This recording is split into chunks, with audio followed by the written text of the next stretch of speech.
തനിക്ക് കയറിക്കിടക്കുവാനായി തലചായ്ക്കുവാനായി ഒരു വീട് വേണമെന്നാവശ്യപ്പെട്ടുള്ള നിവേദനം സമർപ്പിക്കുവാൻ കേന്ദ്രമന്ത്രി സുരേഷ് ഗോപിക്ക് നിവേദനം സമർപ്പിക്കാനെത്തിയ വൃദ്ധൻ്റെ കയ്യിൽ നിന്ന് ആ നിവേദനം വാങ്ങാതെ തിരിച്ചയച്ച സുരേഷ് ഗോപിക്ക് മുഖത്തിനിട്ട് ഒരടി കൊടുത്ത പോലെയാവുകയാണ് ഇപ്പോൾ. എന്തുകൊണ്ടെന്നാൽ ആ വൃദ്ധന് തലചായ്ക്കുവാനായി ഒരു വീടെന്ന സ്വപ്നം പൂവണിയുകയാണ്. കമ്മ്യൂണിസ്റ്റ് പാർട്ടി രംഗത്തെത്തിയിരിക്കുകയാണ് ഇദ്ദേഹത്തിന് വീട് പണിത് കൊടുക്കുവാനായിട്ട്. കേന്ദ്രമന്ത്രിയായതിൽ പിന്നെ MP ആയതിൽ പിന്നെ സുരേഷ് ഗോപിക്ക് എന്താ കൊമ്പുണ്ടോ എന്നാണ് സോഷ്യൽ മീഡിയ ചോദിക്കുന്നത്. നിനക്ക് അധികാരം തന്നത് ജനങ്ങളാണ്.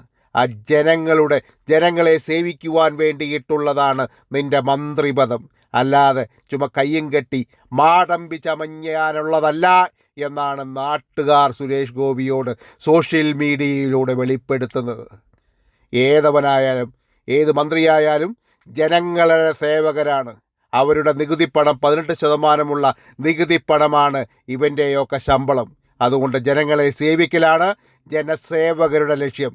അല്ലെങ്കിൽ വലിച്ചു വാരി താഴെയിടും ജനങ്ങൾ. ഇന്നല്ലെങ്കിൽ നാളെ. ഓർത്താൽ നിങ്ങൾക്ക് നല്ലത്.